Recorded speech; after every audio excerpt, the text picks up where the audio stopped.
મંચ ઉપર કોઈ એવી ક્ષણ જે અતિશય યાદગાર રહી હોય? આટલા બધા કાર્યક્રમો, આટલી બધી અભિવ્યક્તિઓ, કેવા સરસ સરસ મહાનુભાવો સાથે તમે સ્ટેજ શેર કર્યું હશે, કેવા સરસ સરસ કાર્યક્રમો દેશ દુનિયા કદાચ ફર્યા હશો.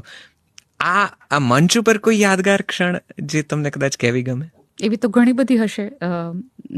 જે પૂજ્ય મોરારી બાપુ સાથે હું જ્યારે હોઉં ત્યારે મને એવું જ લાગે કે મારી બિલકુલ લાયકાત નથી એમની આજુબાજુ પણ બેસવાની કે બોલવાની.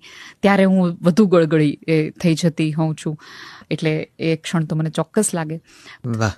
હું એક કિસ્સો તમારા દ્વારા કહેવા માંગીશ. પ્લીઝ. એક વખત અમારા બાળકોમાં એક એવી ડિસેબિલિટીનો એક પ્રકાર છે કે જેમાં ડૉક્ટરે એમ કીધું કે નોટ ટ્રેનેબલ, તમે ટ્રેન પણ નહીં કરી શકો એટલી ઓછી આઈક્યુ આ બાળકોની અંદર છે.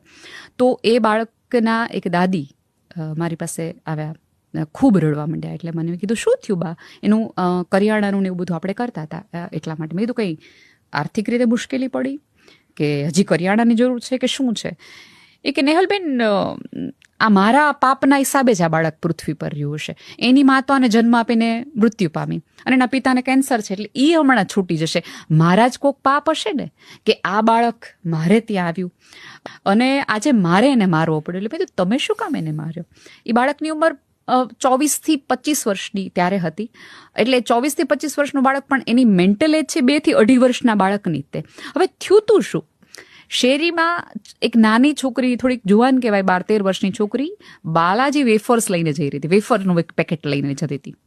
હવે ઓલા છોકરાએ એ વેફરનું પેકેટ જોયું એટલે ઓલો દોડ્યો અને ઓલી છોકરીએ વેફરનું પેકેટ અહીંયા લાગી દીધું.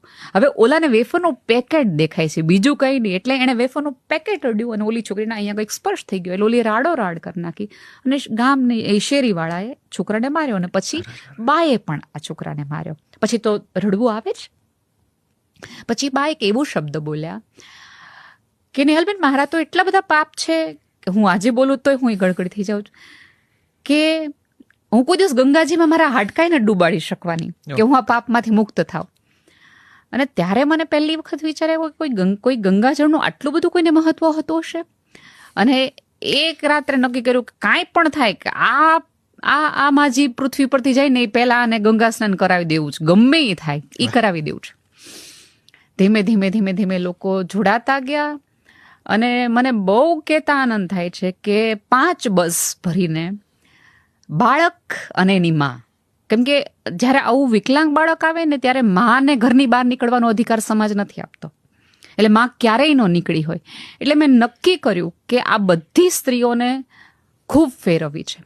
એટલે હું બહુ અંગત રીતે માનું છું કે મારા ગમે એવા પાપ હશે પણ ઉપરવાળે મને 15 દિવસ સ્વર્ગમાં રાખવી પડશે, કારણ કે મેં એ 5 બસ ભરીને લોકોને 15 દિવસ મજા કરાવી. એને પાણીપુરી ખવડાવી, એને ડ્રેસ પહેરાવડાવ્યો, એને લિપસ્ટિક કરવી હતી તો એને એ કરાવડાવ્યું, એને ગંગાજીમાં જવું હતું તો એ કરાવડાવ્યું. એક સ્ત્રીની ઈચ્છા જે પણ હોય ને, હું ઈચ્છતી હતી કે એને હાથમાં પણ વિકલાંગ બાળકની આંગળી ન હોય, એના હાથમાં શોપિંગની થેલીઓ હોય. મારે એ 24 કલાક આપવા હતા તો હું બધા આપી શકી. એની માટે મને બહુ જ આનંદ છે કે મારાથી આ થઈ ગયું. એટલે હું બધાને કહું છું કે મને સ્ત્રીઓ માટે બોલવાનો અધિકાર એટલા માટે છે કારણ કે મેં એને બહાર લાવવા માટે આંગળી નહીં, આખી જાત રેડી દીધી છે.